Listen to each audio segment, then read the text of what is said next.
Where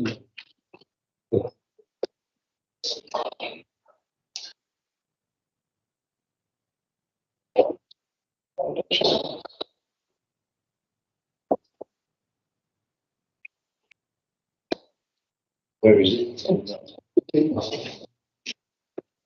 Good afternoon, everybody, and welcome to the Sustainability and Transport Overview and Committee on the 15th of February 2023. I'm Professor Mandal, Chair of the Sustainability and Transport Overview and Committee Committee. Item 1 on the agenda is notice of recording and webcast. Reminder to all members that this meeting is being live streamed on the internet for live and subsequent broadcast. So please can we keep this in mind when we're speaking. The press and public can take photos if they wish to, except with exempt or confidential item on the agenda. I'm through the apologies. Are there any apologies for members? Councillor Parkins and Councillor Atkins giving the apology. Any other apologies? Declaration of interest. Any? As per my declaration of interest, I am a member and indeed the Vice Chairman of the Transport Delivery Committee of the West Midlands Combined Authority, the lead member for Rail and Metro on the Transport Delivery Committee, and the nominated substitute for the elected Mayor, Andy Street, on the Bus Alliance. Just briefly that we have the West Midlands Rail Exec here today, and two of these stations on the Capital Line border my ward. I'm waiting to see. I myself is the Vice Chair of the Transport for Western Midlands Transport Security Subcommittee. Thank you. Item 4 is action notes of previous meetings. They are listed here on the item 4. Could you have a look at them? Are they correct? Yes. Great. Any matters rising from them? No. Thank you very much. Item 5 is bus services Birmingham.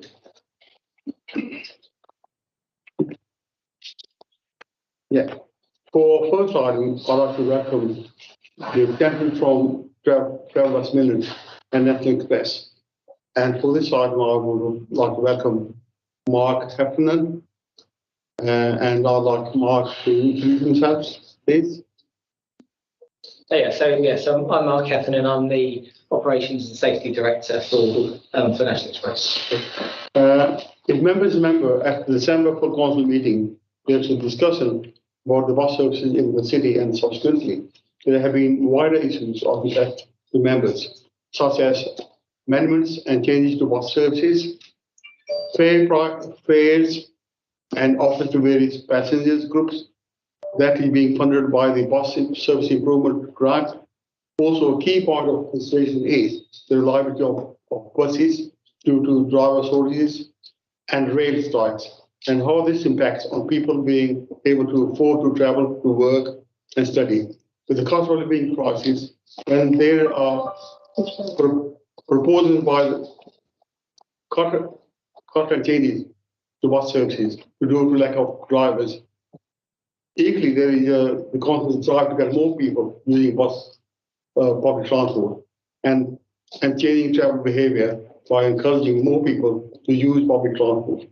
So that this cut congestion and air pollution. And so I'll hand over to Mark. Thank you. Just seeing if I can present my screen. So I've got a presentation to take you through, which is proving a little more challenging than I hoped. Give us a second so I can do it.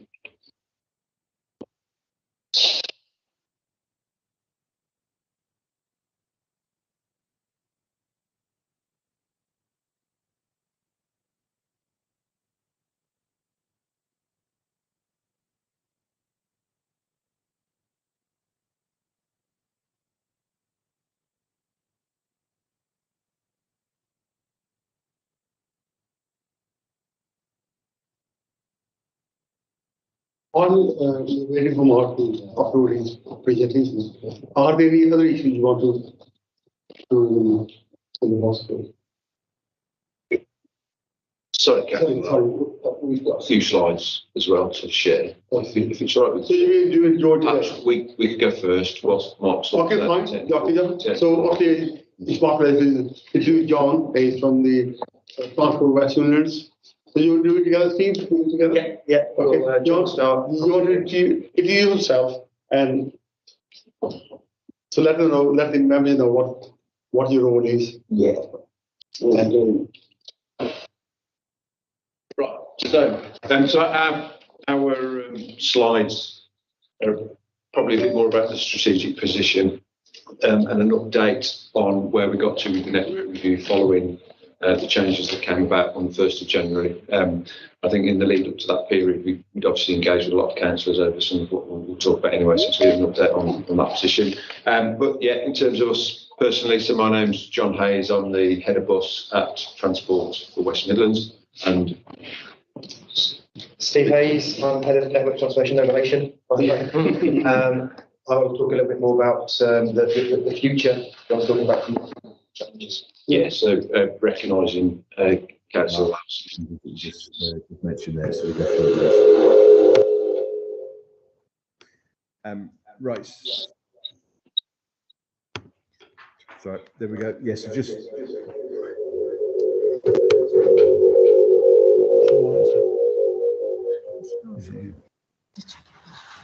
Hello.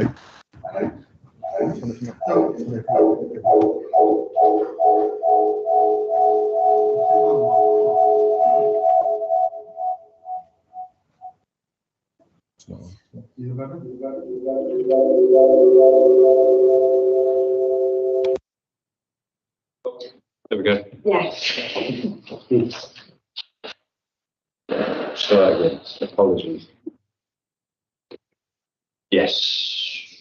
Right. So, just to give it a context, what we're going to quickly touch on. So, just give a bit of context about where we're at. Obviously, it's been a bit of a changed situation with buses since the start of the pandemic. So, we'll just give a bit of context on that. We'll touch on funding. Probably the biggest takeaway from today will be some of the comments made into that section. Talk about the bus network review, some challenges that are on the network at the moment. Then Steve will take over and we'll talk a little bit about the bus service improvement plans, some of the positives that we're doing at the moment, and around the future delivery options, particularly around the franchising sector, which Steve will comment on as well. So just to give a bit of context, this is region wide. I have included some figures in here specifically for Birmingham, and we can provide any sort of data and information you might need afterwards as well. So prior to the pandemic, the network was carrying on 260 million passengers per annum. So a huge network that we've got here, and representative around 10% of England's deregulated bus services. So second only to London, but recognising London is obviously some other facts and figures. I won't go into detail, but we're now carrying 92.4% of pre-COVID passenger trips. It's come back really strongly. And when you compare us to the other city regions within the UK, we are well up there, if not up there, in terms of the numbers that we're travelling. Whilst it is a reduced amount, it's still over 4.5 million passenger trips every week. So it's a hell of a lot of people that are on the bus, and just shows how significant and how important it is for those people. You know, those are people going to work, to school, to education. It's not always about the transport. It's a derived demand. It's where those people are going and what they are contributing to the economy and leisure and business and everything else. ENCTS, so that's English National Concessionary Travel Schemes, that are older and further people that got the bus passes recovered slower than commercial patronage. So we see, and that's understandable. There's an element of discretionary choice. Travel patterns have changed since the pandemic, and people are shopping online more, they're travelling less, and that is a reflection of that group. The current network is around 90% pre-COVID miles, and I'll talk about that in a little bit more detail in a moment. And we've seen some market contraction as well. So during the pandemic, we have unfortunately seen 5 operators drop out of the region, and 1 on the periphery dropping away. And we've also seen one of our bigger groups, our First Bus, one of the big 5 bus operators in the country, retrenching into Worcestershire and no longer providing services in the West Midlands. We'll talk about this a bit more as well. So some of the performance challenges at the moment, and I'm sure Mark will touch on it as well, is around driver shortages. And just last week, we lost 3.3% of all mileage due to drivers being unavailable or being off sick, and sickness is running high as well at the moment. And probably as important is we lost a further 2% of mileage due to factors that are outside of the control of bus operators. So these are things like, and we've highlighted to this group, things like highways and congestion and the issues that are happening on them. Funding. So since the start of the pandemic, so April 2020, bus operators and local authorities have been supported using funding from the government. That's been through various funding mechanisms, the latest of which is called the Bus Recovery Grant and the Local Transport Fund. Bus Recovery Grant for the bus operators, Local Transport Fund for the local authorities to help support. Since April 2022, that funding was actually devolved to TfWM rather than going direct to bus operators. And that was initially to allow us to secure the network for the Commonwealth Games, but has also enabled us to put some local conditions on that funding to address some of our local issues. So things around performance, service provision, being able to provide enhanced passenger information, that sort of thing. Things that perhaps aren't as much of an issue in the part that you wanted to see being addressed locally. So a real positive and advantage to devolution of that money. What is absolutely key, and I can't highlight how important this is that funding is due to end at the end of March 2023. That will result, or could result, in quite significant service reductions across the region, Birmingham included, and across the wider country as well. We're in discussions, as bus operators are, with the Department for Transport, with ministers and with Number 10 advisors through various groups about what the impact of that funding being withdrawn being. There is still no certainty as to what we will get, if anything at all. There are various options being discussed. One is a further 3-month package. Another one is longer term funding. A third one is move back to a commercial position. But as we sit here now, there is no confirmation as to which or any of those that it will be. It's got to the extent now that the Office of the Traffic Commissioner has actually changed the period for which bus operators need to give formal notification of when they can change services, and that is now reduced to 28 days. So in essence, we'll wait to hear on the funding. We don't hear 28 days ahead of the 1st of April, it is likely that we will see quite significant proposals for service reduction, albeit that will be cancelled if we do hear that certainty. But really at the moment, we are getting right up against it and facing a bit of a cliff edge, unfortunately. In addition to the funding that we've received from central government, TfWM have also maintained the payments for ENCTS provision at pre-COVID level, so we're paying above where we would if we were just paying for the trips that have been undertaken. But we are reducing that based on the underlying trend. So patronage was always dropping away by sort of 1% a year, so we are reducing the payments, but we are paying based on the rates that we had beforehand. And that is to help maintain the network. TfWM have also maintained our budget for subsidised services and actually increased it by around £1 million. I'll come on to that in a little bit more detail on the slides going forward. And the BC transformation funding, which Steve will touch on as well. So significant investment going into the network, A, to maintain it, and B, to transform and improve it as we go forward. But the future is very uncertain at the moment.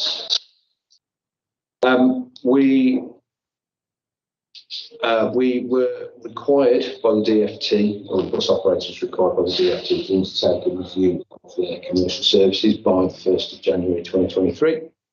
The aim of that was to move towards a more sustainable position. That review that I came to talk to you about is now complete and done. And the outcome of that is operators have confirmed and implemented a network which comprises about 90% of the mileage that they were operating. So it's about 3.7% reduction. So those have been through complete withdrawal of some services. So some services no longer being commercially operated, reducing frequencies, trimming the operational day, and various other changes that led to that reduction. But in all this process, the commercial decisions are taken. It's then up to TfWM to then act as an element of the safety net. So those services that are no longer commercially viable are trimmed for us to consider our position and take a view as to whether we step in or not.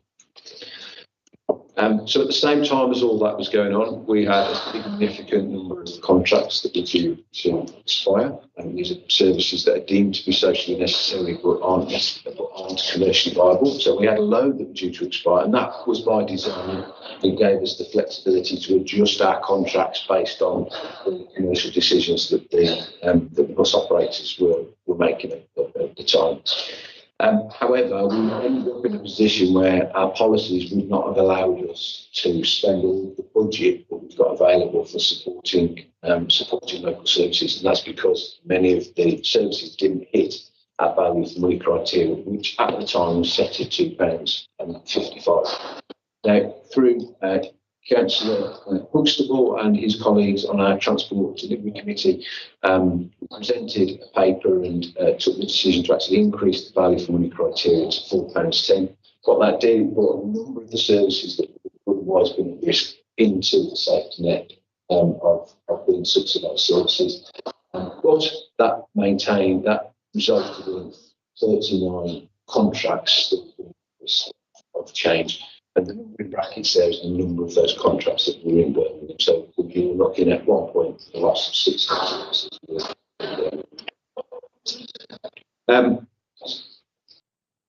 The fallout of all of this in terms of our budget and budget pressures, the commercial changes that were being proposed, we estimated once to buy those back and retain them was about £3 million annualised pressure in maintaining those services. And additionally, inflation and cost of providing services going up, we estimated that somewhere between the increase in our existing tenders would be somewhere between 20 and 25%, which was a further £3 million. So at the start of the year, we were looking at a black hole of around £6 million.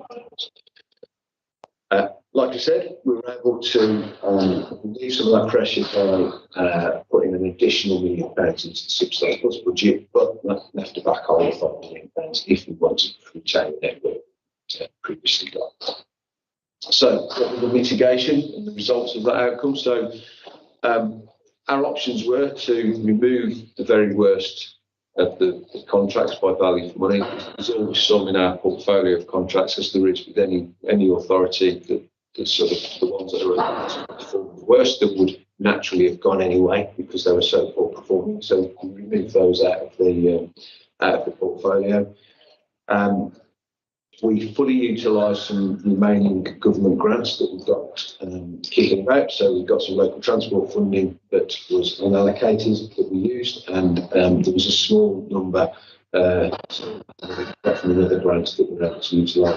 And we reviewed some of our contracts for efficiencies, although that was a small part because it doesn't involve reducing contracts. So, and we also utilised the bus service improvement that we got for long-term transformational change of the bus services in those contracts. And that was essentially bringing services into the protection of having some investment into them and taking those forward. The key point being that money and that investment is time limited, so we need to make sure that we've got a longer term plan for making those services sustainable in the long term. So of the 39 services that were originally identified at risk, and those 16 that were in Birmingham, the results of that were we were able to retain 8 of those with no changes. We'd say 19 of those with some changes, but unfortunately we did see the loss of 12 services from the 1st of January, which is what we have still been implementing. Just to go into a bit of detail around the BSIT networking, Steve will talk about the stuff overall, but we identified 10 services in total that we felt could have got the potential to grow and to deliver new patterns within the West Midlands.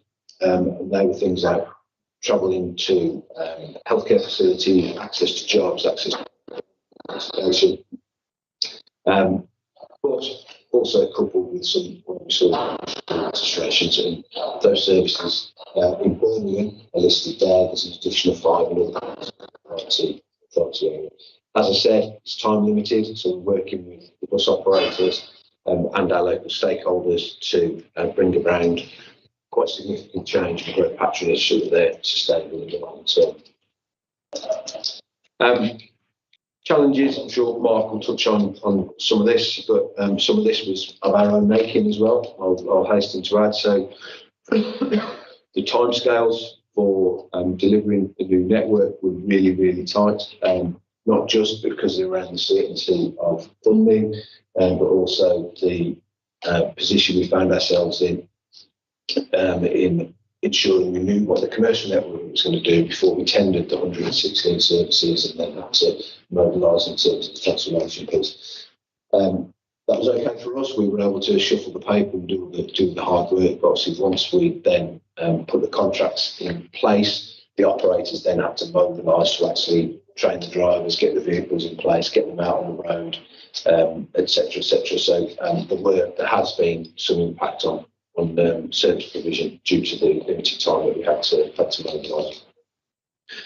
We touched on driver shortages. That has a continued impact on service reliability and performance. And I think I've got some further information on this, but at the moment there was a shortage right across the country, not just locally. It's having an impact for a variety of reasons, and we can talk about that a bit more later on. We have seen some challenges on some routes, some of which I'm sure colleagues in the room will be aware of. That's not unusual when we change services and start serving new roads, but it's not until we do it that we realise what the impact is. But what we will commit to is always being fleet of foot, reviewing what those service changes have done, and then make further changes subsequently. In the areas that are impacted, we have done that. There will be another set of changes coming at the end of February. There have been some reliability issues. Again, it's not until you start putting vehicles on the road and see what the timetable is in reality compared to what you plan for, so you realise you get the real experience of operating those services. So again, we're continuously monitoring that provision, and we will seek to adjust some of those timetables in the days and weeks to make sure it is reliable and true. Again, many of you in the room will be aware that the passenger information that we're seeing on the street hasn't kept up with the scale of the changes. We actually look after 12,500 bus stops across the region. We had to change the information, or in the process of changing the information at 11,500 of those bus stops. It's a massive, massive exercise, not just for my team internally to get the information ready, but then for our contractors to print it, people to go out in vans to put it up, change the bus stop flags, etc., etc. But I'm really pleased, we're making really good progress, and we should have all of them updated by the 28th of February.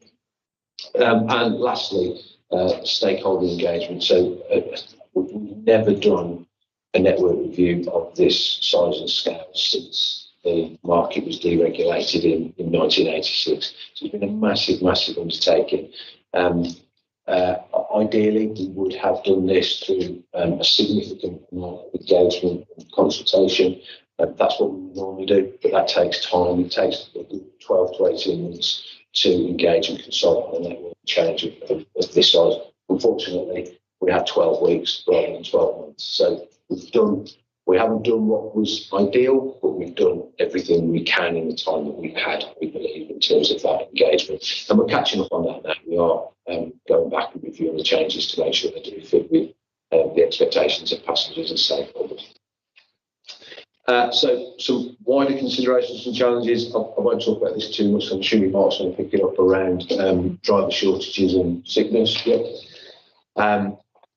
Bus company capacity, as I've said previously, we've lost 5 bus operators in the region since the start of COVID.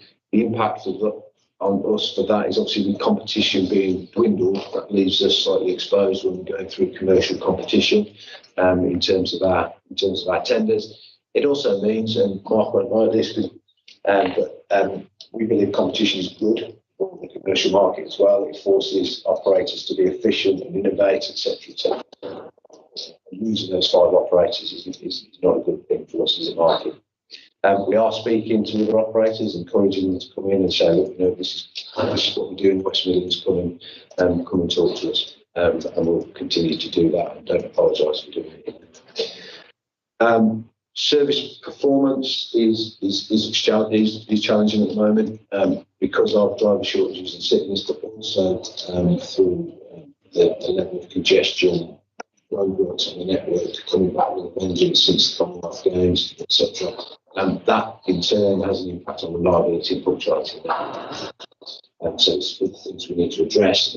We are working obviously very closely with officers in Birmingham as it can forward, and we very much welcome that Birmingham scheme is coming forward, is in place now, and will formally be adopted in March, and how we engage as part of that process.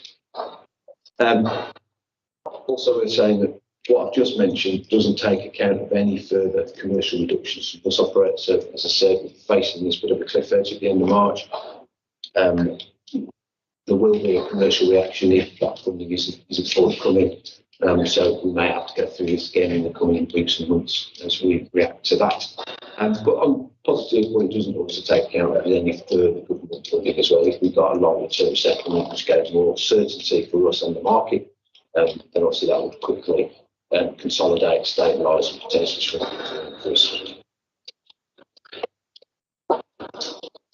Yeah, so I'm going to talk just a couple of minutes about some of the work we're doing around possible options for delivering bus services differently in the future.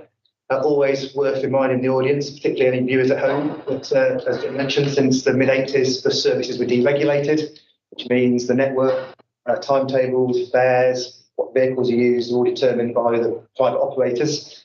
We have a role in filling in some of the gaps where there's a commercial hole, but the majority of the network is designed and operated by the commercial market, predominantly National Express in the West Midlands. The Bus Services Act in 2017 gave local authorities a range of additional powers, potentially have more control over the bus network. So enhanced partnership, which is where there's commitments, shared commitments between operators, local authorities and the Transport Authority around improving services. That's the approach we're taking at present. But also mayoral combined authorities, such as here in the West Midlands, have the option to go down the pathway that London stuck with in the 80s, and some regulated network where the local authority, Transport Authority, sets the network and gives operators contracts to run services in line with contractual specifications. Can't just do that though. There's a rigorous process required to demonstrate there's a need, and the authority has the capability to do that. So we acquired in 2021 under the National Bus Strategy, which the government launched to develop a service improvement plan, and that includes a range of ambitious proposals for the West Midlands designed to transform the bus network. A number of all local authorities were required to develop these. A handful of them got government funding. We were fortunate in that we were one of the few authorities who got funding for our bus service improvement plan, £88 million over 3 years, to deliver a range of activities which we felt, if we were able to deliver in partnership with the private operators, Western Bus Alliance, that would potentially make franchising irrelevant. So that includes, and these are the things we're working on as we speak, So one file of bus tickets. So that's a significant simplification of ticketing. So if you think about Oyster in London, you know what you're getting, you trust the system, you don't need to worry how much specific bus fares are, it just works all out for you. We've got Swift in the West Midlands, but because operators all have their own fares and ticket products, it's still very complicated. So the intention is we will significantly simplify bus ticketing, and we're working on proposals for that at the moment. And that will also be accompanied by a fares freeze as well, which we've got funding to support. So April 2022, fares commitment to set those for 3 years without any increases, which is proving challenging because, you know, a lot of the inflationary challenges we're facing means that that's difficult, but we have got funding to support operators with that. We've also got funding to run with a very extensive passenger incentive programme. This is where we've got funding specifically to target people who don't currently use the bus or people who used to use the bus and don't use it anymore, try and encourage them to use the bus more often by giving them free tickets initially and then heavily discounted tickets to get them back into the habit of using the bus. So not targeting those already happy and paying for the service they're getting, but trying to bring some of those passengers back who we might have lost during COVID. Obviously, alongside the ticketing simplification programme, that means that's, you know, quite a good marketing message for there as well. We've got extra security staff out on the network, community safety officers, including safety and security, 9 of those are working as we speak. We are working with operators on a customer charter so that there's an understanding of what passengers should expect from their bus operator and also behaviour that operators expect from passengers. We've got additional services, as John mentioned, procured in line with the BT commitments. We've got proposals to better monitor and report on performance. So at the moment, we've got a number of operators all doing their own things. We try to coordinate that, but we've also got a regional traffic control centre in the office of Summer Lane. Can we bring all of that together and actually have a much more coherent approach to managing and monitoring performance? And also we've got commitments in the CRSTS, City Region Sustainable Transport Settlement, to deliver over 100 kilometres of bus quality in the region. A large proportion of that here in Birmingham and work happening all across the network at the moment. So commitments from both partners, but, you know, due to some of the challenges we're facing at the moment, it's easy to write those things down on a slide and have those in strategy, but actually delivering some of those in practice in the spirit of how they're intended can be quite challenging. But, you know, we've got good relationships with operators, so we're working towards those. But we're also pursuing the assessment of the franchising option and what that would mean in the West Midlands. We're just commissioning support to help us with that, because we recognise if we can't deliver all those things in partnership, then if we want to get the best out of our bus network, we might need to go down the franchising route. That includes a range of activities. I won't talk about all these in detail, but it's the kind of things you'd expect. So what would we want the network to look like if we were franchising it? Would we want a bigger network? Would we want a smaller network? Where would we get the funding from? If we wanted to improve things, how would we fund that? And that might be some discussions we need with political leaders over the coming year. It's all very well having the control levers to improve things, but if you've not got the funding to make them better, then essentially we're just doing what the operators are doing at the moment and shrinking networks. Thinking about who owns the fleet, who owns depots, as we mentioned, it's in competition. How many lots do we have? Do we award contracts on a route-by-route basis or a network-wide basis? Thinking about the ticketing strategy, where revenue risks lie. So at the moment, that primarily lies with the operator, although, of course, when things go dreadfully wrong, like during COVID, that does come back to the public sector. So thinking about, the funding that's going into the network as well and how we're maximising value for that. Thinking about contractual terms and also different activities. So, for example, customer service is a good example at the moment. At Transport for West Midlands, we do a bit of that, and we've got a call centre and we manage some customer contact. Operators have got their own customer contact. Quite a confusing message for customers. So actually, in a franchise world, where does that sit? Does it sit with the Transport Authority? Does it sit with the operator? Thinking about transition arrangements, do you do all this overnight, or do you do it over a period of years, and making sure you've got the capacity and capability within both the Transport Authority and the operators delivering services to manage that transition? thinking about governance and change management process. If we are, as a public body, in charge of the network, who decides when routes change? Who decides what colour the buses are? Who decides what the bus numbers are? Who decides the timetables? Obviously, to get the benefits, you want some political influence on that, but equally, you can't have routes changing every day on a political whim. So it's making sure you've got appropriate governance processes in place to manage day-to-day operational decisions, tactical decisions, and also long-term strategy. And also, mentioned at the end there, a very important point, consultation. So clearly, we need to consult the public to make sure that the system that we are working towards has wide public support and is in line with the objectives of passengers. So that's some of the work we're doing around franchising assessment.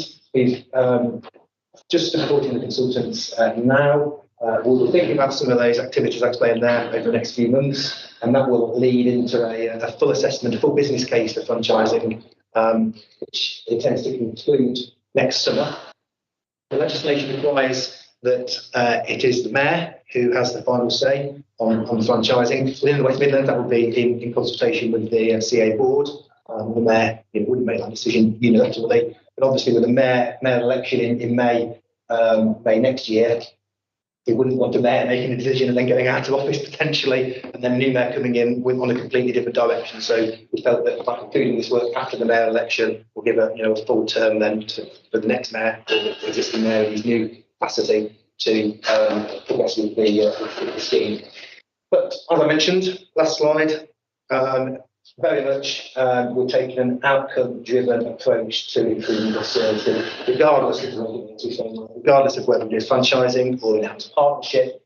It's very much about how we can make services better for passengers and for the public at large, whether that be for enhanced partnership or franchising. And we're developing processes and projects that are compatible within both worlds. We're going to develop franchising to a point where it can be activated if we determine that an enhanced partnership isn't working. But final point there, regardless of whether it's partnership, regardless of whether it's franchising, major risks at the moment around providing services, given the current commercial challenges, and they remain risks regardless of whether it's private sector providing services in a commercial way or for us under contract. And if we are going to put this franchising, we just seriously need to think about how we would fund that. So I think that is the slides from Transport for West Midlands, from John and myself. We're going to hand over now to Mark for operator's perspective. Yeah. Do you have a question now, or you're waiting Mark in the UK? Or you're waiting till Mark? I think so. Okay. Okay, thank you. So the 5 things I wanted to go through as a group today are a little bit of an explanation around our current performance, why it is as it is, what we're doing about it, what our future looks like, and what help and support we're asking for. So first of all, I should make the point of saying sorry that our performance has not been good enough for the people of the West Midlands. We are doing all that we can, working together with TfWM to do something about it. The reality is we've got more people in our training academies than we've ever had before. So we've got 146 people today that are learning to be bus drivers. That's a significant number compared to where we've been in the past months. And every week we're having between 50 and 55 new licence holders apply, and of that, around 70% or so are joining us. And again, that is because of changes we've made to the working arrangements for the people that work for us, which is encouraging drivers that have licences to either come back and work with us or work with us for the first time. And the pipeline of people wishing to apply is full, high. So we have people with slots waiting to join us over the coming months. So that is an improving picture. Slides aren't changing. Yeah.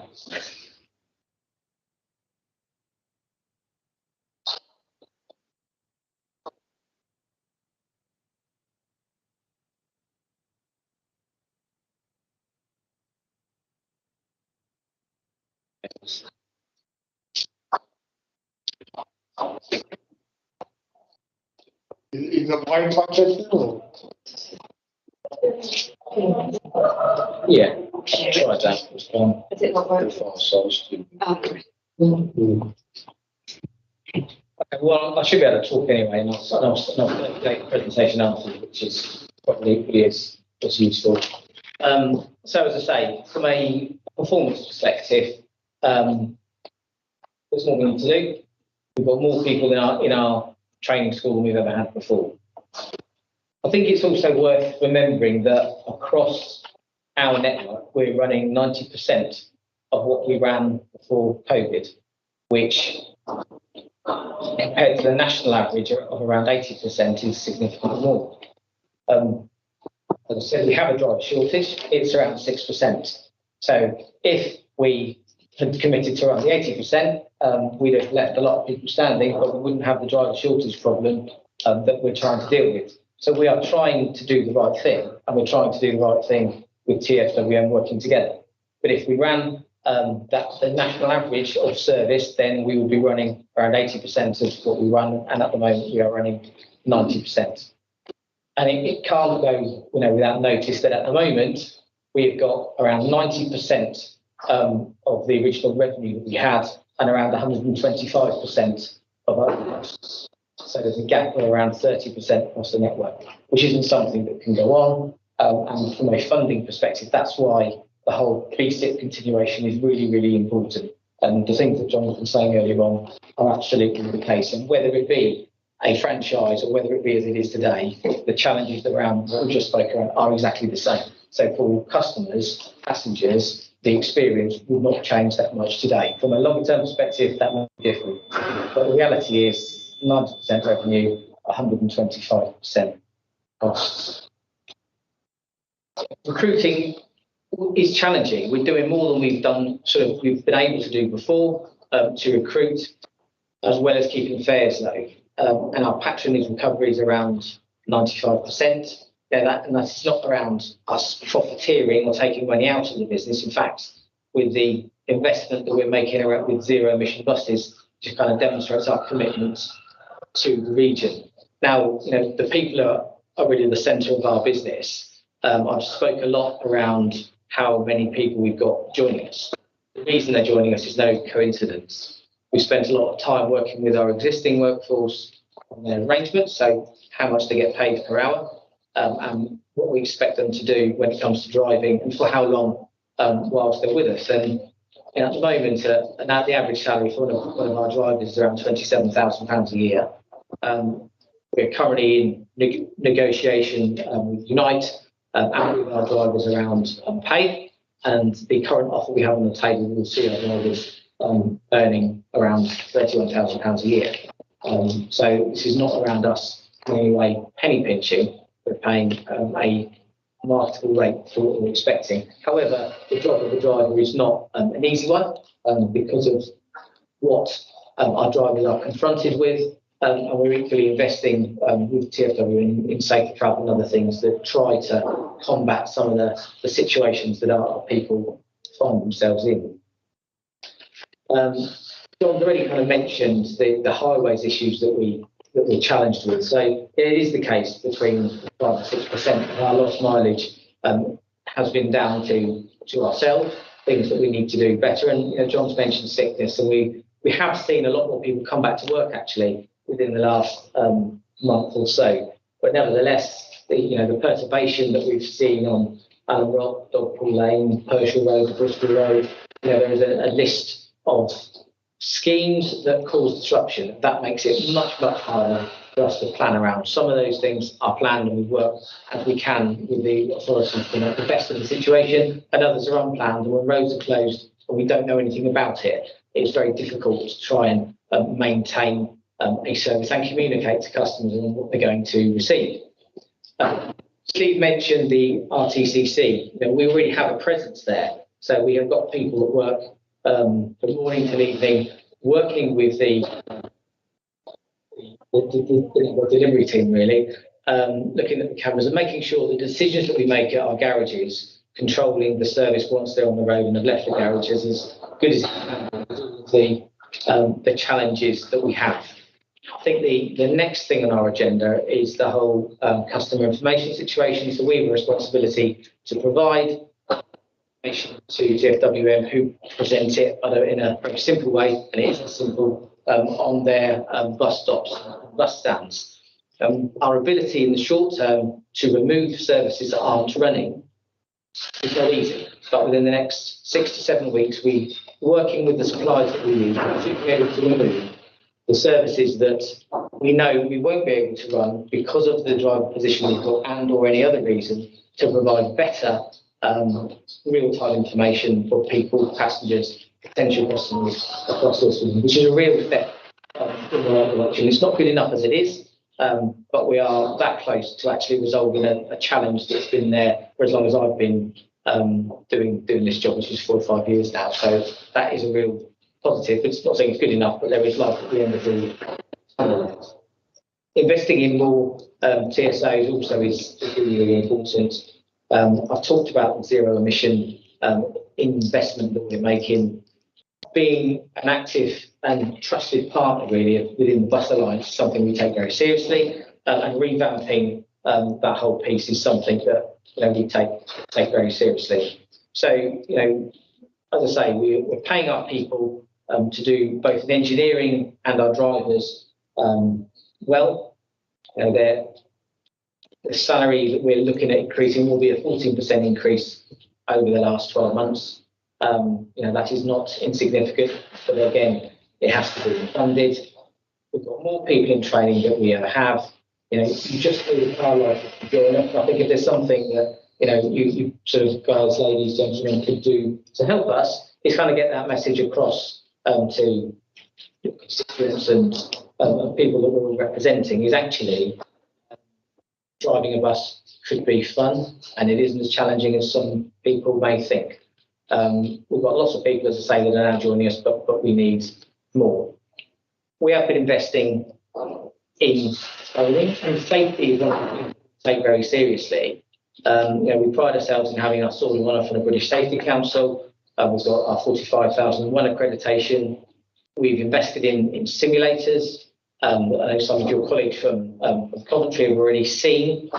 That's kind of industry leading in this country. So in the West Midlands, we have the best technology and the best training to ensure our people keep the people in the West Midlands safe.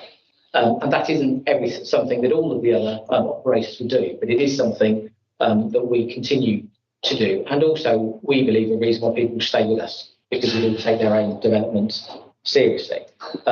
Equally, improving in and investing in the environment for our drivers. Another important thing, we're in the process of finalising arrangements to have a metro facility in the city, which is something we had a number of years ago. And again, those kind of hygiene factors for some are other reasons why we believe we're doing all of the right things that we can to attract people to work with us and provide a better level of service. Any questions? I think there's another part. Yeah, I'll send, there's 21 slides, and I'll send them out, which really articulates what I've been saying. You've seen pictures that are probably prettier than I am, but they say the same thing. We have not taken a picture. We've gotten exactly the reliability of the buses. That's what people need all day. Right. Any questions? If I can go to Mark first. One thing just I wanted to point out was you mentioned the 14% pay increase, which I believe is to coincide with the sort of cost of living and inflation. But I do think it's important for us to note that you have said that they've calculated the offer as 8%, not 14%. And obviously they're not here to discuss that, but I just want to note that. Yeah, and that's because during the year, so during last year, there are a number of things that we've done to improve the drivers' rate of pay and their conditions. But from January last year to January of this year, the salary change between for a driver is 14%. That's fact. From December to January, that's where the 8% is. We're talking about an annual increase here, so that people don't generally get to. And we're still in discussions with them, so we're very confident that we will be able to resolve our differences. But So the January of last year to January of this year, the difference is 14%. That's the drivers. Well, I think really it'd be odd for them not to be given a chance to say anything. I just wanted to point out that they disagree, and I assume they still disagree because I believe they're balloting on strike action. Yeah, we're still in negotiations. That is correct. And the two, in some ways, there's a little bit of hair splitting because we're still in negotiations, and both of our figures are accurate. So we're not disputing either. It's just a point in time that they're taking. Thank you, Chair. A few questions, as you would expect. One of the things that concerns me is ENCTS patronage going down, because you've talked about getting people back onto the buses with free and discounted. Well, ENCTS, there's no cost up to 9:30 for that anyway. So cost isn't a factor for the decline in patronage. So it begs the question, why, if you're being given something for free up to 9:30, especially in a cost of living issue, why that patronage is continuing to decline? And I don't think that answer has ever been satisfactorily answered once you take the cost element out of it. So that's the first one. The second, as you said, we were very fortunate as a region to get almost £88 million of BSIP funding from the government, and we're one of the few regional authorities to get that. So that's very welcome. As I understand BSIP, it's not just for the elements that you've looked, but for also innovative ideas, such as looking at bus rail interchanges and how that could actually be improved, and having that closer connectivity between the different forms of public transport. Because, as we always say, public transport is a means to an end. You don't travel on it just for the sake of travelling on it. It's you're wanting to get from A to B. And if that means a variety of forms of public transport, you've got to make those connections as smooth as possible. So my question is, what other elements of BSIP in terms of delivery of the bus network is the money actually being used for? And are we ensuring those are incorporated into the plans that you have talked about? Very surprised no one's mentioned the £2 bus fare in either presentation, because, again, that is a cost of living measure. You talked about the fare freezes, I accept that, but the £2 bus fare, which I think that every operator within the West Midlands bar one has actually signed up to, and no, the one that hasn't signed up to it isn't National Express, which is really good. Otherwise, almost 90% of the journeys in the West Midlands wouldn't have had that £2 bus fare. But that's a positive. And also in terms of network delivery, restoring Cross-City bus packages, bus routes. I think there's 6 of them. We haven't talked about that and how that is designed to be transformational. And I believe each of the 6 packages, part of each of the 6, incorporate Birmingham to some degree or another. And I think that's going to be a massive transformational change within the West Midlands, and but particularly Birmingham. So that's my starters, Chair. Okay, thank you. Who you're on? Yeah, I can take those, and we'll move to Steve perhaps for the item on Cross-City. So you're right, ENC's really, really complex, and you're right, we've probably had the conversation a few times about offering people free travel and still the patronage level is down. And I think that there's no right or wrong answer to it. It's really, really complex, but the one that sort of sticks with me is travel patterns have changed through the pandemic, and people have got used to doing online shopping, accessing services in different ways.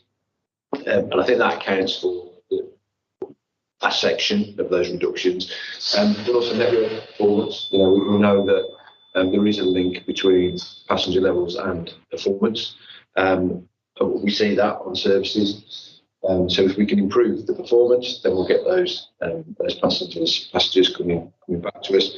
And also, there's a change in confidence as well from some of those passengers as well. So some of them will still not be comfortable coming back into crowded areas or coming back onto bus because of the risk, not from COVID, but also from all the transmissible infections, colds, flus, etc. I think what the pandemic has shown is that people have the choices when they are affected by some of those things as well. And that group also generally has access to a vehicle as well. So if they have got another choice to make, to drop onto another road, they can come onto. So it is complex. There is research being done, and there is a drive, not just locally but nationally, to encourage that sector and that group back onto the bus network. In terms of the BSIP, we were lucky to get £88 million, but it was only a proportion of what we'd originally asked for. So the bus service improvement plan, it's in its entirety, I can't remember, it's 250 million or something. I can't remember off the top of my head, but it was hundreds of millions that we actually asked for in response to the national bus strategy. So we calculated that regionally, if we wanted to deliver the aspirations of the government to deliver their national bus strategy, the cost was significant, or is significantly more than the 88 million. The 88 million is a great start, and as well we've also got the city region sustainable transport settlement as well. Some of the money from that is also coming into us as a team to deliver bus priority, which will deliver the aspirations of the BSIP. So our 88 million is very much around revenue rather than capital, and Steve will talk about that in a moment. The delivery. So, sorry, that was a long way of saying we didn't get all the money that we wanted. So some of the things that have fallen away, we're still looking to deliver them, but we haven't necessarily got funding attached to them. And you're right, in the BSIP, we talked about enhancing our multimodal interchanges. We talked about new bus shelters in every room, and real-time information at all our key stops and everything else. But the reality is we didn't get the money to be able to do all of those things. That said, where we have done a network review, where we are doing public realm schemes and doing bus priority measures, obviously the interchange points are part of those that consideration. So we deliver what we can with the funding that we've got as we take some of those forward. And you'll see the A9 goes a new service, Solihull goes through Alton Station, and we've connected that service up so rail travel, and we'll look at how we connect in the railway stations when they open on various parts of it. You're right to pull out the £2 bus fare. I'm sorry I didn't mention it because it is support that's going on the cost of living measures, and this insurance for insurance, I believe, is growing patronage. And you're right, it's not taking part, but those that are, we are thankful to them. And there is the potential that it may continue longer than the end of March. So it could be part of the funding announcement that we may hear from the coming days and weeks.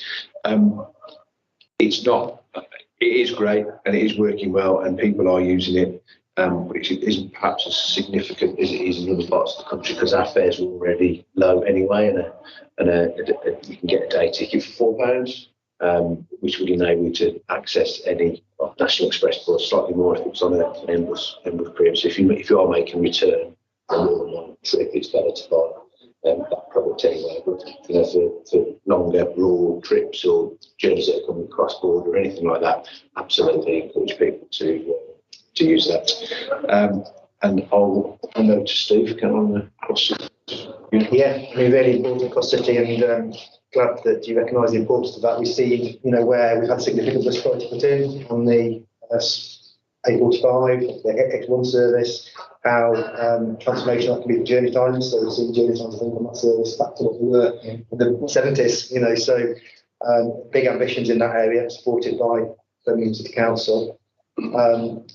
don't have funding to do everything we want to do, and we are progressing it on a sort of scheme by scheme basis. I think one of the things we need to do better, and we're looking at ways of doing this at the moment, is I suppose selling the transformation impacts that cross city network will have.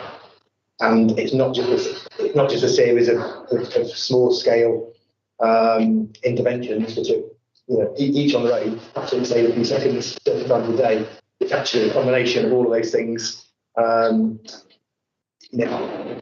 Brings those real transformation benefits. So lots of work going on. Very favourable development. I suppose selling that story, and some of the benefits of Cross City are. It's not just about better journey times on the corridors, but it's actually enabling the region to become more accessible, because it's quite difficult to cross the city, Birmingham city centre, by bus. So, we can talk, the speed we learn on the Horseshoe Road, it's not, which we're going to link up to the Dudley corridor, it's not necessarily about getting to Dudley. People have said, why do we want to go to Dudley? But they might want to go to City Hospital, for example, which will be on that route. So it's thinking about the extra connections these services are going to enable, and how we're going to begin to change. Thank you, Chair. One of the key priorities of Birmingham is to encourage mode shift, to get people out of cars and onto other forms of transport. Birmingham is quite big, and it's not feasible to walk or cycle the length of the city. So it falls on bus to increase passenger numbers. From what I hear, services are retrenching a bit rather than growing. So I have three related questions. What are you doing to increase numbers? What can you do extra? And what is Birmingham City Council not doing that it needs to help? Yeah, I can take in terms of the increasing numbers. I think the measures that Steve ran through in terms of what we're doing in the BSIP, there's quite significant aspiration to stabilise patronage and grow it through those measures. Probably three that I would highlight is around fares, because we know that many passengers are price sensitive. So we've already implemented a fares freeze. So that's happened. So in like other parts of the country, our passengers are not seeing the fares going up. We will hopefully, through the delivery of removing the premium on our multi-operator ticket, deliver the bonfire bus tickets, which will simplify fares significantly and bring the cost down for a number.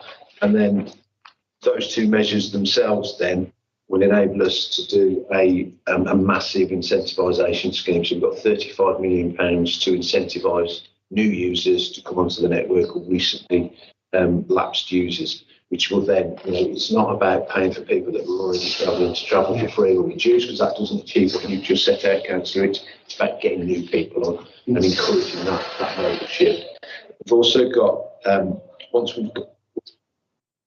we understand some of that movement and we've got data is key to some of what we do, and then we can start to influence some travel behaviours as well. So, for example, using our Swift product, our sort of Oyster equivalent, you can actually use that in some parts of the region to pay for parking. Now, that sounds slightly strange in terms of a public transport authority to be saying that. But once we understand what people are doing in terms of where they're parking, how long they're parking for, we can then encourage them to use public transport to make that journey. We could be saying to them, you pay £5 to park in this car park and you've travelled from X location. Did you know you could do it for, you can do it for £4, but not only that, we'd incentivise you to do it for free for the first month. And we'll pay the operator to influence that long-term shift. But what we are really like is that we need to get that improvement in service and quality and reliability, because we need to be encouraging people like So, we are hopeful that some of those things will drive that change. And the other big one is, as Steve said, the CRSTOS programme, delivering our ambitious programme of bus priority. And again, we know that service reliability and performance and improvements in journey speed encourage people to move modes. And we've seen that, there's a just the COVID impact, but we are seeing a shift on the where we're going to get that improvement. And, all these things together, investment in vehicles, improved information, fares incentives, improved reliability, performance, improvements in journey speed, all of those things together can have a big driver on patronage growth. And in terms of what BCC can do for us, I've probably got a massive, a huge list that we could work with. But without being too obvious, we talk about the highway space question and road space reallocation. Some of those things are really helpful, helping us to better manage and plan around roadworks and issues that are happening on the network and working with the teams through those. I won't say money because none of us have any cash, but ensuring that the money that we do have for investment in highways and networks is focused towards, I won't say bus users, but public transport users, because we are a multimodal organisation. We do find, if people migrate to cycling, scooters, walking, whatever else it might be, if that then means they give up a car or they also become a bus user at some point as well. And then maintaining, particularly in strategic centres like Birmingham City Centre, making sure that the penetration into the core remains, so that we can get the buses as close as possible. So they are closer than the car parks, that the walk distance they've got to get to the shops and work and everything else is limited. They don't have to, it is a hilly city centre as well, and moving buses and pushing buses out so people have to walk up and increase gradient. All of that detracts, and we've seen that as we push buses further out of the city. So as you're considering even ourselves, when we're looking at the metro and how that integrates in the city centre, making sure that buses are part of that thinking, and that we're driving out the other modes that have got a different choice and could be part of that migration onto buses. That sounds good. One more question, if I might. You mentioned the A45 improvements. I'm the ward councillor for Sheldon. How much difference has it made from getting from Sheldon to the city centre? I couldn't tell you in minutes on my head. But overall, the corridor is better. So I'm saying, speaking up at line point, give you some data if that would be helpful. Thank you, both. Very good.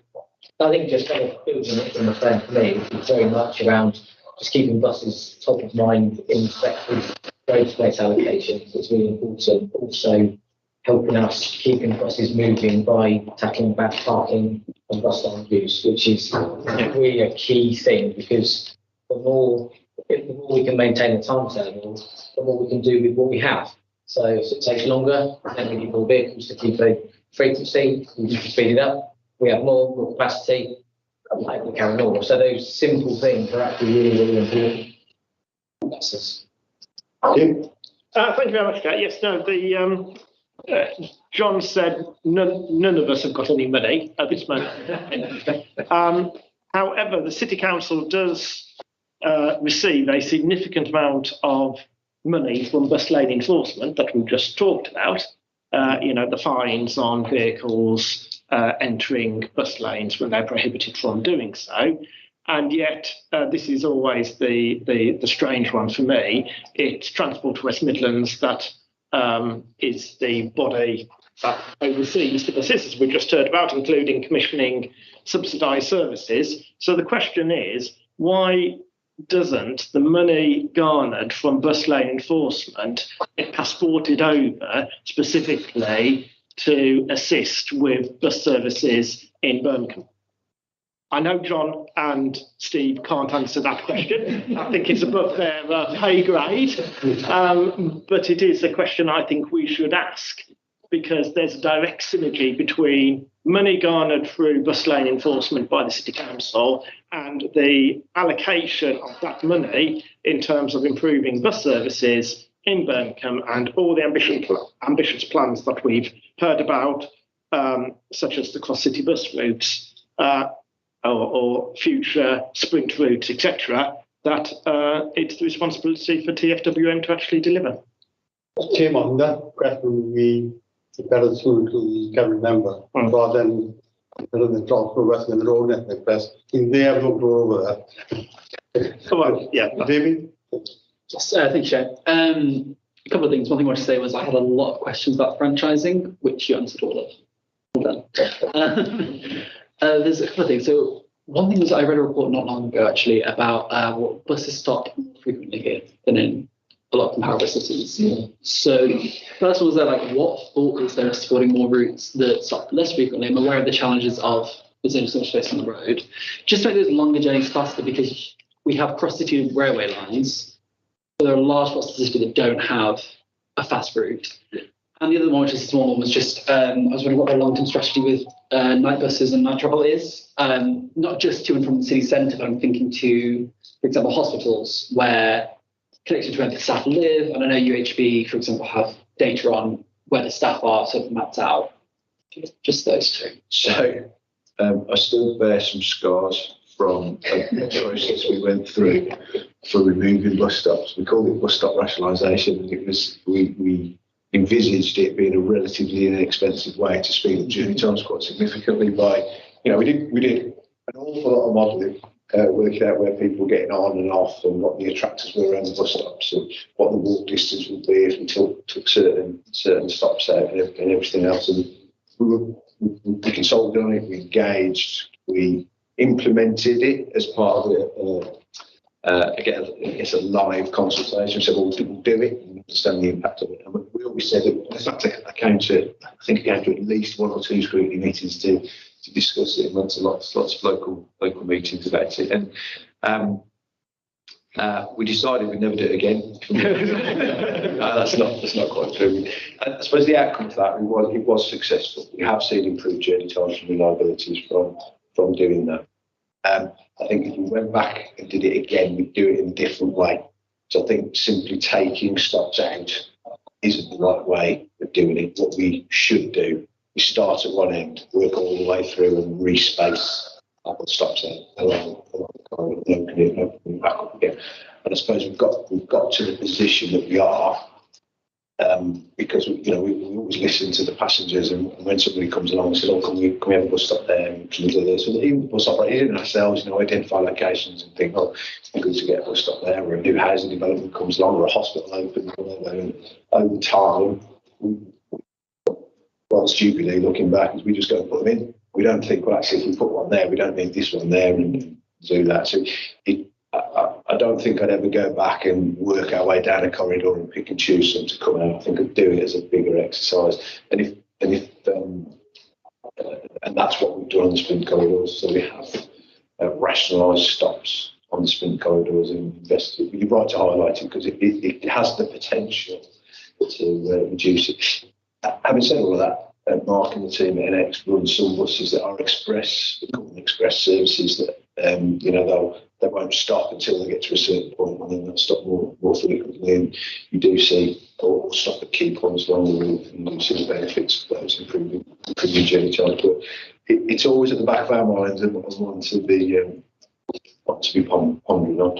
And then, in terms of the longer term strategy for night buses, a difficult one.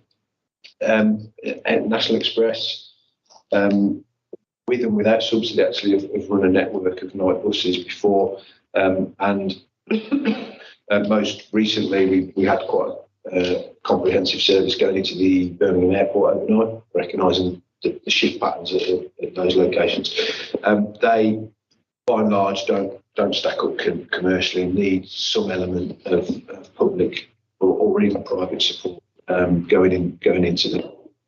Having said that, there is potentially a different way for delivering it. We haven't mentioned what we're doing around Rings and Ride and demand responsive transport. Some really exciting things going on in Coventry, which might have an impact on the rest of the region, which uses minibuses on demand, aggregated journeys, bringing groups of people together in a flexible way. And that has probably got a greater potential for delivering journeys at unsociable times than having a fixed route network of night buses. That's my tell me different. No, completely. Yeah, on the line buses, David, I spend a lot of time on the plot authority, and during my time, we tried everything, like night service, 24 service buses, and I think the part did work. In the end, and then Express did pick number 74, which was running 24. Is that still running or no? No, because there is no demand for it, it's not viable, not commercial, no, it's not viable even subsidizing it. The only way we found it on was starting to get the buses running late and starting a refund that works. So I think we found that's the best way to do it. So then we measure the demand and obviously that's the best way to do it. Now, everybody else? No. Okay. Thanks for talking to us and the next person coming. And really, why we calling here today is that we all of us on human yourself. So you got a lot of public complaint about the poor service, and it's up to us to do something about it. I know Mark is sort of body from the National Press, but somebody missed their, what's going to work or going to hospital or doctor's appointment. Saying sorry for many of us is not good enough. So we know that you're doing everything. What public want to know is when they can have reliable bus services, better connectivity, reasonably fares. I mean, the government subsidises some at the moment. That's what we continues. Then they want cleaner buses. They want safer buses. So it's nothing. What I heard today that you were doing the audit. But what probably don't want or they is when they can have all these things, all these challenges you're having dealt with, and they can rely on the buses again. Get to get on with their life, go to work or school work. So is there anything time scale you can tell us? Yeah. So Mark can probably address on vehicles. You've made some public statements on that, so I need to do that. What's difficult, I suppose, is the piece around network and connectivity, because all of that is reliant on the funding. We don't yet know what the funding is going to look like beyond the end of March. So that's probably a question we can't answer, but we will maintain as best we can the network that we've got. In terms of ticketing and fares, the fares freeze is already in place, so passengers are already benefiting from that, and we're paying the operators to keep that in place, and that's happened since April 2022. If everything goes to plan, and it is subject to a formal process, which starts with an operator vote on the 28th of February, we should see the bonfire of bus tickets and the start of the incentivisation programme from the 21st of May. But like I say, the caveat to that is there is a formal voting process. It needs to sign off by TDC and the local authorities as well as part of the enhanced partnership being implemented. But assuming that all goes to plan at the back end of February, that should happen in May. Mark. And I guess vehicle-wise, I mean, by December 24, almost 50% of our fleet will be, so that's 649 buses will be UK-built ZEVs. We've already committed to 300 EVs without grants. So that's a significant A, investment, and B, improvement in the fleet and the infrastructure that supports it than we've got now. As you say, a lot of the other stuff is linked to funding. When it comes to the actual service delivery, what we're committing at the moment is that, within 5 to 6 weeks, the real-time information will be far more accurate, so people can plan their journeys better, which is really, really important. So they get what they think they're going to get, which is a basic expectancy, understandably. As I say, we've got 146 people and a queue of people wishing to join us. And we certainly believe, in the summer, that we will be able to offer everything that we are planning to. dependent on us being given the right amount of money to do it. Going back to the whole, at the moment, the percentage of our service we're operating 90%, VAT, etc. But that's just being candid, because unfortunately the thing for us is the instructors. So it's not actually the drivers. The people that train the drivers are kind of like hen's teeth in some respects. It's very, very difficult to get people that are trained and competent to train new people to become bus drivers.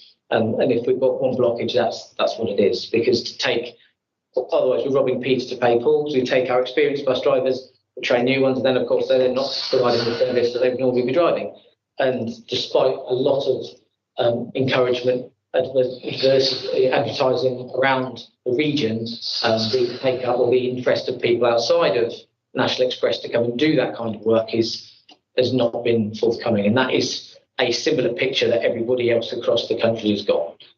So that's why it is, well, why can't you just switch it on more? And it's simply because we need to have the competent people to do the training.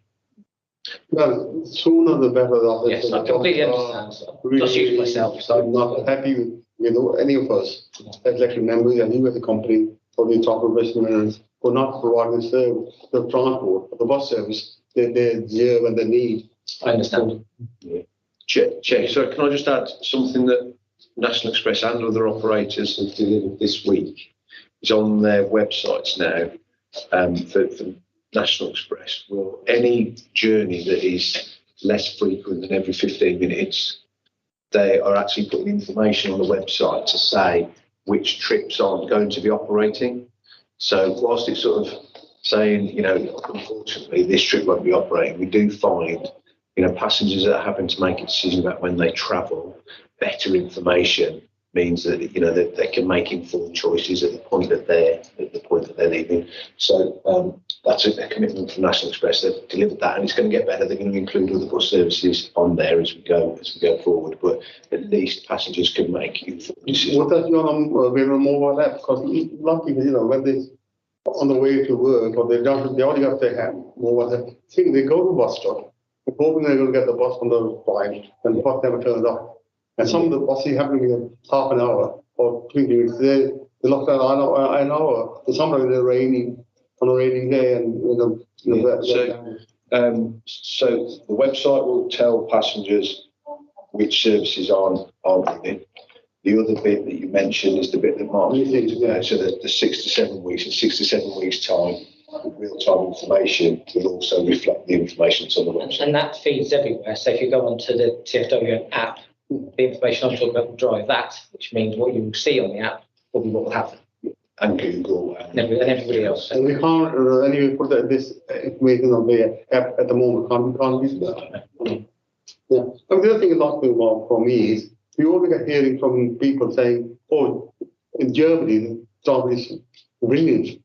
So what they're doing better than us? Why can't we do something what they're doing in Germany?" In terms of the liability and the pay, they think somebody keeps saying to me, "Oh, Germany's in the public transport government is something well, is something we can learn from them."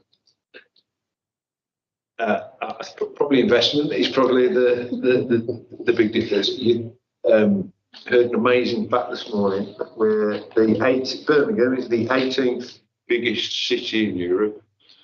The biggest city with a deregulated bus market, the second biggest being Manchester, which is going through the process of franchising. That's a phenomenal thing, and something that we're sat here, we're custodians of that network. So that responsibility hit home pretty quickly. But yeah, the difference is it's that investment. And Councillor Green asked about what the city can do to help. It's not just the city, it's the government, it's DfT, it's all of our leaders to invest into what has seen limited investment. One of the things we're doing as part of the franchising assessment is identifying the strategic case for transport. So it's where do you get payback? So if you are to invest a lot more money in public transport, what wider societal benefits does that have? And how might it save money in other areas? So as John said, it's about funding, and it's about the regulatory framework. It's very fragmented in this country. You've got your private operators, you've got your rail, and, very fragmented. Different tiers of local authority makes it very, very difficult to deliver everything in a coordinated way with herding cats sometimes. Look, you're the experts, and they're definitely the biggest bus operator, I think, probably globally, I think. Yeah, so I think you come with the better news next time. Okay. More importantly, gather the results out of the governing body. Thank you very much. Thank you. Right, now we move on to the next agenda item, the development of railway stations in the city. I'd like to welcome Liam Brooker from the West Midlands Rail Executive, who kindly guided members to the work at University Station when the committee visited in December. A number of issues were discussed, and an offer was made to discuss these more in detail at a future meeting. And I'm pleased to say that those issues will be discussed more today, see what progress has been made. And we also have Martin Rowe, interim transport planning and investment manager, to discuss some of the parking issues. So without further ado, I'll hand over to Liam and Mark to operate the members. Thank you. Afternoon. I don't know what it is about men who work in transport. I've such a fabulous hair. I'm beard, but there you are. Yeah, I mean, we were really pleased to welcome members to site before Christmas. As I think I said at the time, it's a project that's not been without its challenges, but it's one we're really proud of, actually, and really proud of what it will mean for the West Midlands. At the time, we spoke about risks emerging on the programme around particularly cladding, and you'll be aware since then we've shared briefing with members about what that's meaning to the programme, looking now at early autumn, we think. As I say, that is overwhelmingly due to ongoing issues that we have had with the supply of internal cladding and how that's affected the overall closing construction. I will also say that there are opportunities against that schedule as well as risks. Those are things we're working through. We have certainly learnt our lesson on the project in terms of making sure that we're giving a view which gives us some space to work through both those opportunities and risks. The other thing I will say before we open up to questions, there was some coverage on cycle parking. But I think it's important to correct a couple of misapprehensions there. It's certainly true that BCC has funded 3.9 million to the project, 3.4 of that Clean Air Zone funding. It's not the case that that was specifically used to fund cycle parking. The Clean Air Zone funding it reflects the sort of wider encouragement of more sustainable travel modes across the city. Clearly, support to active travel is part of that, but it's not all of that. So I just wanted to correct that misapprehension that come forward. My colleague, Ayana Wilson, responded in further detail to a number of queries over email that I believe members have had. But if you're comfortable, I was going to suggest we move to questions rather than me rattling on and we see what. Questions? Yeah. First of all, thank you for the evening today, but also thank you for the hosting the visit that we had in December and the presentation. And I think many of us would want to be positive about the new station. It's a flagship station. It's going to mean vast improvements for people in terms of people not only visiting either visiting the university and the hospitals, but also the local population as well.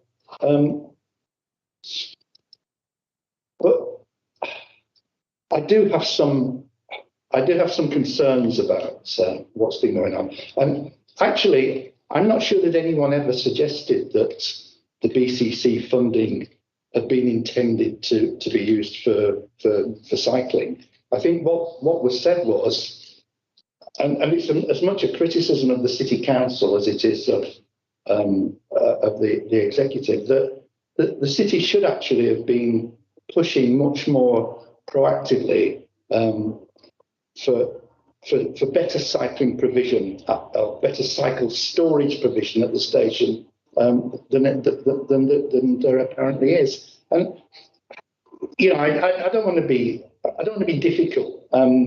It did seem to me when you gave us the presentation that you did actually say that some lessons have been learned in terms of the station and how some of those lessons could be used on the new rail line running through Moseley, Kingseaton, etc. But I've still got questions about how we come to have built a flagship station, one that's, you know, one of the major stations in the region with such poor facilities for cycle storage. I mean, I know the area very well. I want people in Harborne and Edgbaston and the surrounding areas who want to cycle to the station to have somewhere safe and secure to put their bicycles. That's not the case at the moment. It's also not the case, you know, I was at the QE hospital yesterday.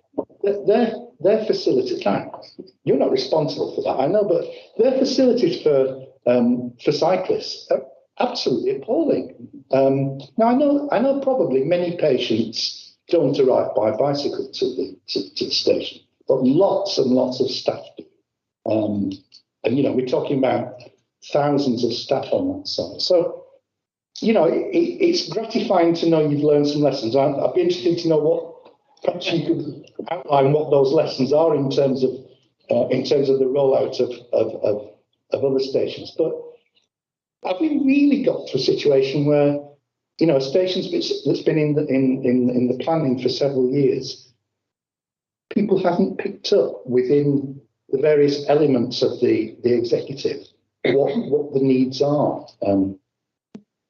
If I start, Martin? Please do. Yeah, I mean, just to be really clear, I'm not in any sense aiming comments at individuals. I have seen some media coverage of this public meeting. I think it's important we put on the record where there was a misapprehension in the media coverage. You're absolutely right in terms of learning lessons. Well, it's fair to say, you know, from a combined authority point of view, obviously we have cycling as a function within our organisation, and one of the things we're doing at the moment is trying to make sure, rather than sort of touching in and out occasionally with people, we're having much more active discussions, because it's not just about where you put the bike, and I speak as a cyclist myself, it's also about how you get there. And that's one that's another area that we're kind of actively trying to engage on the what we call the package 2 stations, the camp hill stations.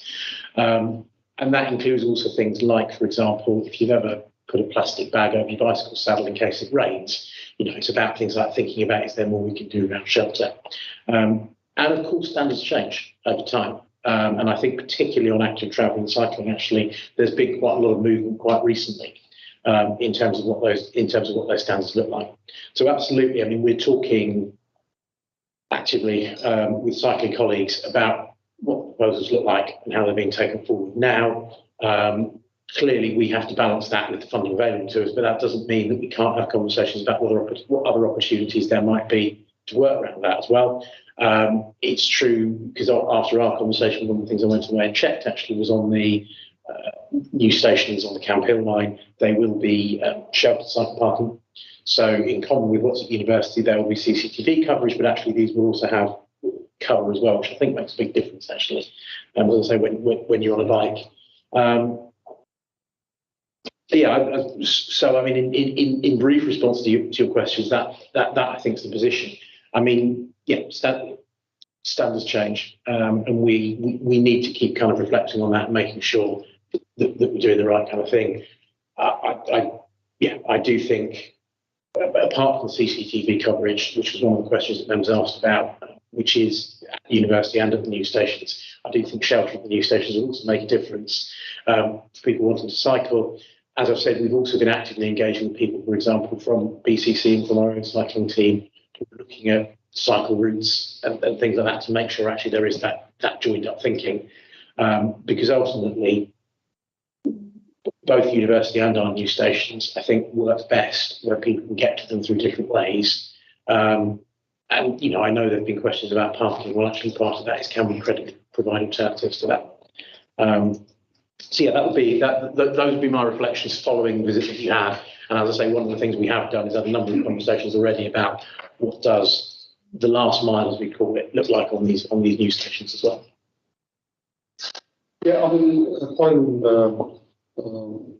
Conor Brooks' question, he's just really passionate about the future of cycling. Is there, can we anyway add some more school cycling covers? So our contractor at the university is delivering what they are contracted to deliver. The public realm at the university will be owned by the University of Birmingham.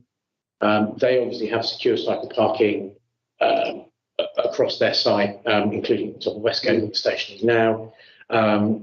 So that's not something that we are delivering as part of our project, but it's certainly the case. You know, this will be part of the university's wide campus, and there's certain discussions that I'm sure could be had with them on that basis. So the university, we got to lobby to get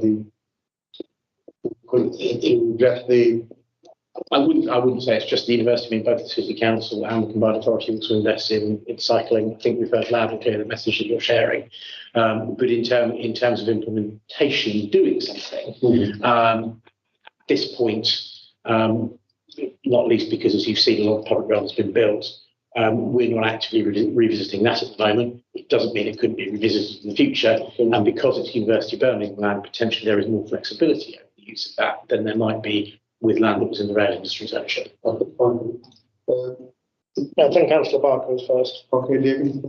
So, yeah, just on that then. So you're saying it's not too late for sort of an better cycling provision at the university station, and it's not too late. I just know what the process be for them try and fix that. And I think also just want to pick up on the comments around like council funding. My recollection was we'd had a list of all the people given in money, and then, for example, the hospital trust had given in money and they have a suite, and it was just really apparent to me that the council had given them quite a lot of money, and I couldn't quite point to what we got for that, like if we got anything specific. And then the pot would be therefore, are we getting anything specific with the Camp Hill line? So let's take this one. In terms of could it be changed, it wouldn't be something we'd ask, not least because commercial at the moment where they are, it's not something we want to vary into their scope at this point. But as I say, because this is, once this is constructed, this doesn't sit in Aspic, it's a public space. Its use can move and develop as people choose to use it, and that would be the way I'd look at that. In terms of what specifically the City Council is getting, I mean, you're right, there's not something beyond the station itself you can sort of touch and say, that's what we bought. I think we were sitting down with our team, our whole rail programme team, yesterday, and one of the things we were talking about was the impact we're having across the city. And it's one of the reasons actually why we are really proud of it and why, you know, we like going out and talking to people in places like this. I think don't underestimate the benefit of both the city and the West Midlands of actually creating that gateway in this area. You know, you've got one of the biggest universities in the country, which is trying to attract huge numbers of international students. You've got the largest single-site teaching hospital in Europe. You can tell I've remembered that statistic. And in both cases, actually, what we're doing, I would suggest for the city and for the region more widely, is changing the way that people perceive those things by changing the way actually they're coming into this space. So you're absolutely right. You know, the NHS, as part of the deal that was done with them, there was an existing mezzanine space that was already in the design that was earmarked for them. The university, in fairness, don't have a space as such, as they did provide the land as well as the funding. Clearly, the portions of the land that don't need to go to the rail industry, best back with them. But I think really what we're talking about here is something that will deliver benefits to Birmingham as a city and to the West Midlands. And that's why a lot of us do this job, quite frankly. I think that picked up your two questions. Forgive me if it didn't. Only if it was about what, if there's anything there for specific we can point to with the Camp Hill. I mean, I think it's a similar position pertains on the Camp Hill line. This is about contribution to securing the benefit to the city in the widest sense. I mean, I think there is a very clear link with the Camp Hill lines, given what we are, the potential congestion reduction, particularly on the Alcester Road. You know, that doesn't just deliver a benefit to someone who says, I'm not going to drive, I'm going to get the train. It delivers a benefit to somebody sitting on 50, potentially, who is now having to tackle less traffic going into the city. So I think there's a very clear, it seems to me, link between BCC's wider strategic objectives and what we're delivering here. Again, yeah, there isn't a physical thing you can point to and touch. I sort of think on both schemes, though, that's a strength, because it's saying in both cases, actually, what we are delivering is something that delivers all our objectives in the round, as opposed to saying we're only funding this because we're getting X out of it. That's the other way I'd look at it, particularly at university, which has only come forward really because of the blend of funds we've been able to put together. I think David is very, lot of members are very passionate about the railway station, what things is in mind. And I think because some of the leads who are conflicting democracy but veteran that says he's one who mediating the station on Kingsley line. But like we have got all the information, so they could do with more information on the new stations. We'd be delighted to take members out and visit Package 2 sites. Councillor Barker came, I noticed that one of our, I think 2 of our drop-ins in the county. And I mean, it was notable there. We did 3 sessions on an evening, a weekday evening, Saturday morning, and a weekday afternoon. The amount of interest we have was really very substantial. We've got site compounds set up at all 3 sites now. Yeah, we'd be very, very happy to welcome you along, talk you through what's happening. What I will say is we are about in the next couple of months to go into a major rail blockade. I think if we can get through that would be really helpful, quite frankly, because we've got the team focusing on getting everything ready for that one. Yeah, thank you. And I'm glad you took on the consultation exercises, because part of the aims and objectives of this session was to understand how lessons learned from university will be applied to the development of future rail stations opening in the city. And Perry Bar and university, they're upgrades to existing stations. I don't think we've built a new station in Birmingham since the mid-90s. That is a jewellery quarter. So in terms of what we have learned from Perry Bar and university, and not just in terms of cycling provision, but also in terms of all the other problems we faced, and then allied to the consultation sessions that not only the ones undertaken recently, but the ones that are taken right at the outset of the project. What are we going to do differently regarding those 3 stations? What are we going to do differently? So if we talk about Perry Bar University first, the rail industry is not unique in being an industry that is not always terribly good at learning lessons. And it's one of the things, because we're a third-party rail promoter, we come at this from the combined authority, it's one of the things we really want to work on. We did quite a detailed session on Perry Bar following the opening to think about what went well and what didn't. One of the real underlying things was nothing about the scope of what was there. It was about how we did it. And it was about the fact that actually we had Network Rail, Westminster Trains, ourselves, the contractor, co-located on site with plenty of space there. Been to Perry Bar, as I know some of you have seen some of the space we have, and actually what that drove in terms of behaviours. Because actually, particularly as a third-party rail scheme, we're really reliant on soft influence and collaboration. You know, if we retreated to the contract each time, it would take a much longer time to get everything done. So it's all about how we work together effectively. And overwhelmingly, I think all parties said, particularly on Perry Bar, that co-location is something that made a huge difference. And that's something, for example, at universities, we are reaching that home stretch of entry into service. We're actively working to understand how we can drive the same kind of co-location there. I think on Perry Bar, another thing is we reflect back, we didn't put a pin in a date and say, this is when it will be open. We said, it's going to be open time for the games. This is the window that's going to be open in. And what that meant is it gave the team a bit more scope to be able to manage things without the concern of a lot of pressure and a lot of actually quite unhelpful focus on the date. Because what mattered with Perry Bar really Commonwealth Games. So adopting that range is something in line with industry best practice, but also something we really felt gave the delivery team a bit more space to be able to really work. It was really important. I talked about risks and opportunities earlier in the context of university. One of the real successes of Perry Bar was the rapid pace with which we were able to move from construction through what we call the entry into service process. And we're actively looking at what lessons we can learn there and how that can be applied to the university, whether that's in terms of different partners handover processes, how long it takes to do things, or indeed, as we've said, this idea of co-location. And actually, it makes a huge difference, particularly when you are dealing with, safety manuals that if printed would be meters high. Actually being able to work through those things in person makes a huge difference. So I wouldn't necessarily focus on because it's a new station, it's different. It's much more about the how is what we're learning. So those are the things I didn't immediately put out. Your other question, Councillor Hux, sorry, I'm over enthusiastic. In terms of the new stations, I think my question was, what are we going to do differently, given that they're new stations and therefore people had used Perry Bar, had used the university, and continue to use university because it stayed open, unlike Perry Bar. But the question is, there's going to be 3 new stations. What have we learned from Perry Bar and university in conjunction with the consultation that we took both at the outset and at the end of January, early Feb?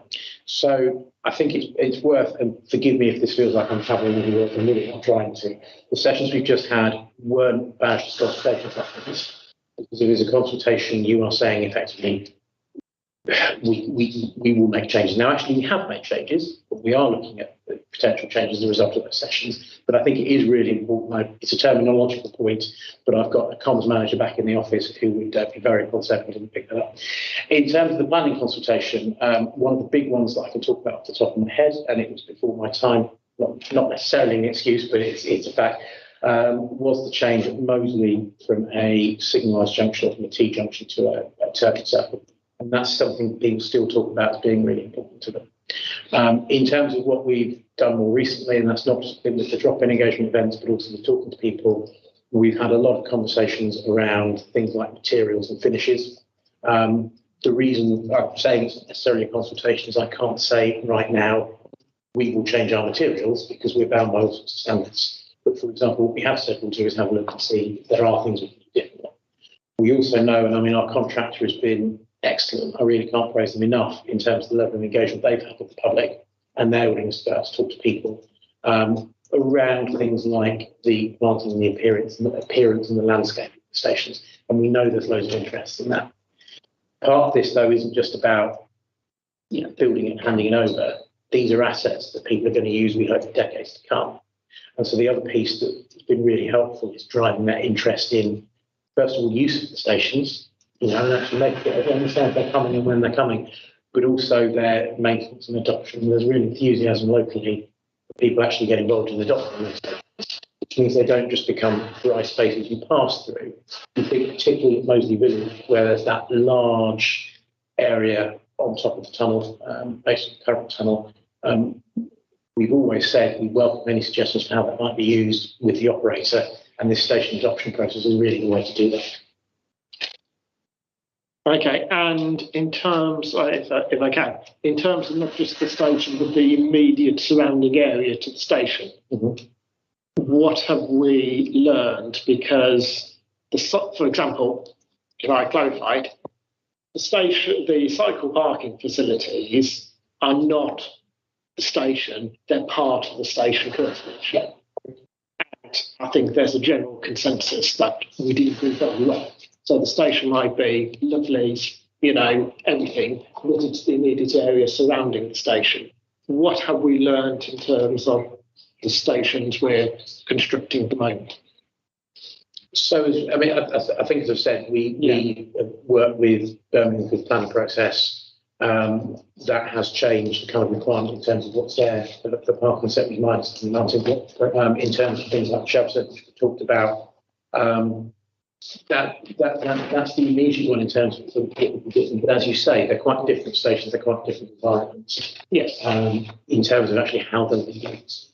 So we won't, for example, have buildings at these stations. There will be space where there is, that's possible, but there won't be buildings for shops. It makes a big difference.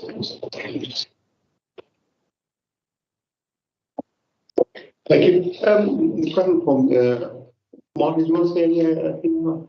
Not really a lot more I can add at this stage, I think. Okay, right. The other question I had is I haven't for like already used engineer. Now, when we were on the visit, I was seeing to my surprise first time, we had the bricks which were to do the cladding brickwork. Those are brickwork, but they were screwing them on. I've never seen bricks being screwed on ever. And then usually due to cement and mortar being used proper brickwork. And I have been told that they have very short lifespan, or they have done a long lifespan. So what I don't know, how sustainable is this building we're having? So who's going to pick up the latest revenue if the cladding we're using only about 10, 15 years? That's not what I've heard. It is certainly, I'd have to take it away and check it. It's certainly the case that any material, one of the big challenges in working in this kind of area is the kind of longevity you need. And so, for example, with long discussions about flooring, but for example, it's things like actually the flooring material isn't just about appearance. It's about its thermal performance because that affects slip resistance. So in the same way, any material that we use on this station has to be subject to the current requirements, not just get it up and make it look nice, but actually the Network Rail as the asset owner and West Midlands Trains as the station facility operator, both also have to be happy with longevity. Network Rail don't want to be coming along and changing something in 5 years' time. West Midlands Trains don't want to be dealing with something that is, looking shabby or ugly. So the materials we're using certainly meet those standards. What those standards are, I don't know, but we can certainly go away and confirm that. Yeah, we need to. The public would be spending all these millions of pounds, and finally we're using but something which is not sustainable, not long lasting. So we don't have a long life. I mean, old building, we all know the Victorian houses, they're 100 years life, right? In the death zone. So you can put building new material, they want it the same, they're different, one material. But we want a better life, longevity of it. So we don't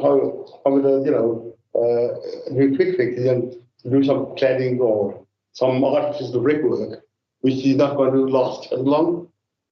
I will take away and make sure we understand what the lifestyles are. As I say, though, we are not working in an industry where we, as the organisation responsible for delivering the capital project, can chuck something up and go, there you go. Throughout the whole process, there are the steps we have to go through to demonstrate that the materials that are being used meet the rail industry standards. I completely agree with the importance of delivering a sustainable building. Equally, from the rail industry point of view, quite aside from that, as I said, they don't want to be dealing with something that they're going to be on the hook for fixing in 2 years, 5 years' time. So let me go away and check that. Anything else? Just one question. At one of the stations, Pineapple Road, you're going to have a drop and ride facility. Will the network, the carriageway, as it were, be part of the Birmingham Highways network, or will it be privately owned, as in by WMRE? So you reminded me of another lesson that we should have picked up, that I should have mentioned when we were talking about the engagement we're doing, which is about the significant concern on the use of local highways around parking. One of the things that we are required to do by Birmingham City Council is surveys after opening, and then work with you guys to understand what needs to change. Because again, a bit like we're talking about with materials, it's not a case of banging up and off you go. Actually, we recognise there is a legacy here that we will still be responsible for. But I'm assuming that the negotiations happening right now about how the Section 278 and Section 38 work. It's Section 278 works because the Pineapple Road, the land Turning Head is on, is currently designated BCC. And what's the thinking towards those Section 278 works? So I'd have to double check. My understanding at the moment is we're expecting it will remain BCC Highway. Yes, that's correct. Yeah, well, thanks, Mark.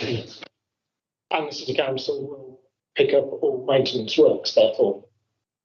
Because we know that the road surface in Birmingham does not last 25 years due to, just the natural process of wear and tear on our carriageways and indeed on pavements adjoining carriageways. I can't comment on maintenance issues, but there will be a maintenance plan in place for the forecourts that we agreed with our maintenance teams. Right, and we will be agreeing with you, community staff as well, to reflect a degree of the ongoing maintenance. Right. So thanks, Liam, and thanks, Martin, for coming up. And that's been very helpful to us in Senator. So that's all that we have a lesson learned from the ferry wire and the news station, that the news stations are, we don't have the same issues with the news stations. I think, I mean, as I say, I think it's really welcome that members of this committee have recognised the contribution the university will make in the long term. It's a 60, 80 year plus project, as you say, Councillor Lau, and we're really proud to be a part of what we're doing. Thank you very much. Thank you.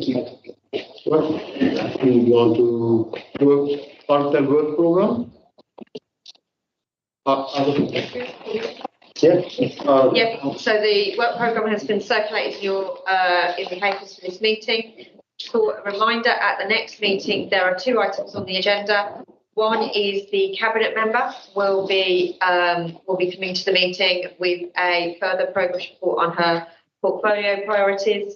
And potentially we may be able to pick up the point that was asked earlier in the meeting, but we will discuss that with the cabinet member. And the second item is the annual flood risk management report that previous members of the committee from previous years will be familiar with, which will be presented by Hannah Hogan, the floods manager. At April's meeting, we have City of Nature, which is an item which has been deferred from earlier in the year. And the development of a new road safety strategy.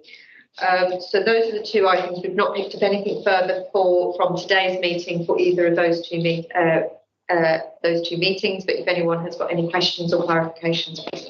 Are you happy with the work from? Great. Right, thank you. And then our date and time of next meeting, audit meeting on the 15th of March, 2 p.m. Any questions or callers? Not yet. Any other business? No? According to the office of director. Great. Thank you very much. And now the meeting, thank you for attending. Still recording. Yeah.